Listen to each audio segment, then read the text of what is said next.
সবুজে মোড়া নদীমাতৃক আমাদের এই বাংলাদেশ, তার প্রতিটি কণা যেন প্রাণবন্ত।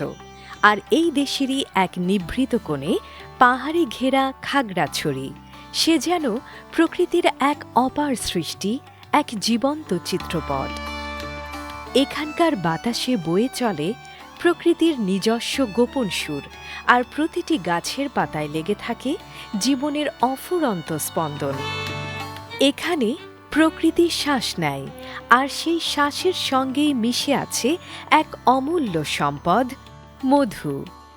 খাগড়াছড়ি জেলাতে মধুটা একটা পার্বত্য মধু, আমাদের মিশ্র ফুলের মধু। এটা ঔষধি গুণ 100% মধু গুণ আছে। প্রকল্প আসার পরে আমাকে ট্রেনিং দিয়েছে, আমাকে বিভিন্ন মৌমাছি যন্ত্রপাতি আমাকে দিয়েছে। এখন বর্তমানে মধু বিক্রি করে আমি বছরে 1,20,000 টাকা পাওয়া যায়। প্রকৃতি যেখানে এত উদার, এত প্রাণবন্ত, সেখানেই মৌমাছিরা গড়ে তুলেছে তাদের নিজস্ব সোনালী সাম্রাজ্য। লক্ষ লক্ষ ফুলের পরাগ আর সূর্যের সোনালি আলো, এ যেন এক স্বর্গীয় মিশ্রণ। এই দুইয়ের জাদুকরী মেলবন্ধন থেকেই জন্ম নেয় সেই সোনালি অমৃত। এ শুধু মধু নয়, এ যেন জীবনেরই প্রতিচ্ছবি। ভাষা ফাউন্ডেশন থেকে যোগাযোগের মাধ্যমে প্রশিক্ষণ পাইলাম, অনেক কিছু শিখতে পারছি। আমি অন্য ব্যবসা করতে গেলে লস আছে, কিন্তু এই ব্যবসা এটা কিন্তু কোনো লস নাই। পিকেএসএফের RMTPর প্রকল্পের আওতায় ভাষা ফাউন্ডেশন যে প্রকল্প বাস্তবায়ন করতেছে, সেটা আমার মতন আরও অনেক চাষিকে উপকার করতেছে। এই মধুর সম্ভাবনাকে বাস্তবে রূপ দিতে প্রয়োজন ছিল সঠিক পথের দিশা। আর এই পথ চলাটা মোটেই সহজ ছিল না।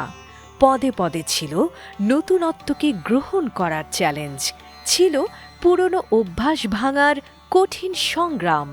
পল্লী কর্মসহায়ক ফাউন্ডেশন PKSF-এর RMTP প্রকল্প তাদেরকে দিয়েছে নতুন পথের দিশা। তাদের ঐকান্তিক সহযোগিতায় আজ খাগড়াছড়ির মধুশিল্পে বইছে এক নতুন প্রাণের জোয়ার। আধুনিক যে মৌমাছি লালন পালনের যে প্রযুক্তি, এই বিষয়ে কিন্তু আগে কোনো ধারণা ছিল না। PKSF-এর যে RMTP প্রকল্পের যে আওতায় ভাষা ফাউন্ডেশন এখানে যে কাজ, মাঠ পর্যায়ে যে কাজ পরিচালনা করতেছেন, মৌচাষিরা ভালোভাবে মৌ চাষ করার জন্য যে সমস্ত উপকরণ প্রয়োজন, যেমন বক্স, মধুর যে ঘনত্ব বা পানির পরিমাণ কী আছে সেটা বোঝার জন্য একটা মিটার দেওয়া হয়েছে। অন্য যে সমস্ত আনুষঙ্গিক জিনিসপত্র লাগে মৌ চাষ করার জন্য, সেগুলো ভাষা ফাউন্ডেশন বিভিন্নভাবে এই মৌ চাষিদেরকে সহযোগিতা করছে। অনলাইন মার্কেটিং করলে যে মধুর যে চাহিদা হবে সারা দেশে, সেই চাহিদা টেক আপ দিতে পারবে। চাষিদেরকে বেছে বেছে 11 জনকে আপনার অনলাইন মার্কেটিং করার জন্য যে অর্থ প্রয়োজন, সেই অর্থ সহযোগিতা করছে। তারা শুধু প্রাকৃতিক মধুকে শতভাগ বিশুদ্ধকরণের জন্য অত্যাধুনিক যন্ত্রাংশই সরবরাহ করেননি, বরং উদ্যোক্তাদের জন্য নিবিড় প্রশিক্ষণেরও ব্যবস্থা করেছেন। মধু সংগ্রহ থেকে শুরু করে প্রক্রিয়াজাতকরণ, এমনকি বিক্রয় ও বাজারজাতকরণ পর্যন্ত সব কিছুতেই তারা বাড়িয়ে দিয়েছেন সাহায্যের হাত। প্রথমে মৌ চাষ করতাম, তখন আমার এক্সট্রা বাক্স ছিল। তখন আমি কিভাবে মৌ চাষ করতে হয় জানতাম না, কিভাবে যত্ন করতে হয়, কিভাবে একটা বাক্স থেকে 2টা বাক্স করতে হয় এটা জানতাম না। ভাষা ফাউন্ডেশনের কর্মী, আমি মৌ চাষ করি জেনে আমার বাসায় এসে আমার খবর নেয়।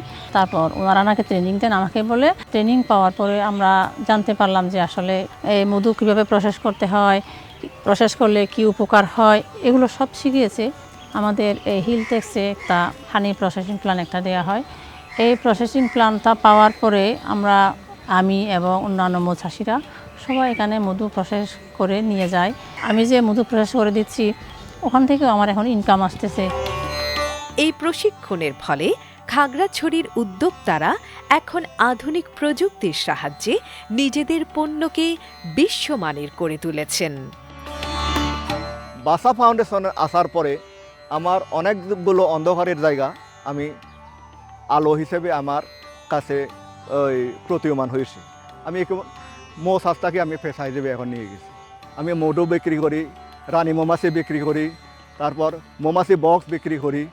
স্থানীয়ভাবে যে উপকরণের একটা সমস্যা ছিল, এই উপকরণের সমস্যা যাতে না হয় আমি কিন্তু এখন একটা ওই সিএসটি এন্টারপ্রাইজ নামে একটা আমি ব্যবসায়িক প্রতিষ্ঠান আমি চালু করেছি। এই মধু এক ফোঁটা স্বাদ নয়, এই মধু হাজারো জীবনের পরিবর্তনের এক জীবন্ত গল্প। এই মধু শতভাগ রাসায়নিক মুক্ত এবং পরিবেশ বান্ধব। পিকেএসএফ এবং বাসা ফাউন্ডেশনের সম্মিলিত প্রচেষ্টায় খাগড়াছড়ির পাহাড়ে আজ জন্ম নিচ্ছে উন্নয়নের এক অনবদ্য, এক মধুর সম্ভাবনা। এই প্রকল্পের মাধ্যমে মধু উৎপাদন থেকে শুরু করে বিপণন পর্যন্ত আমূল পরিবর্তন সাধিত হচ্ছে এবং আমরা যদি আরও কিছুদিন এই মৌচাষীদের সহায়তা অব্যাহত রাখতে পারি, আমি মনে করি যে এখানে এই পার্বত্য এলাকার মৌচাষের একটা টেকসই উন্নয়ন সাধিত হবে।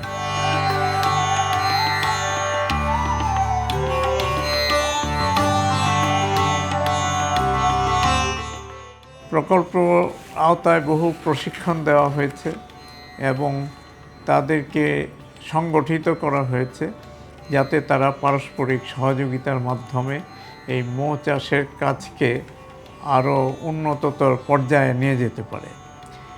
খাগড়াছড়ির মতো পাহাড়ি জেলাতে যাতে এটি একটি আয় বৃদ্ধির জন্য একটা অন্যতম প্রধান কাজ হিসেবে দাঁড়াতে পারে।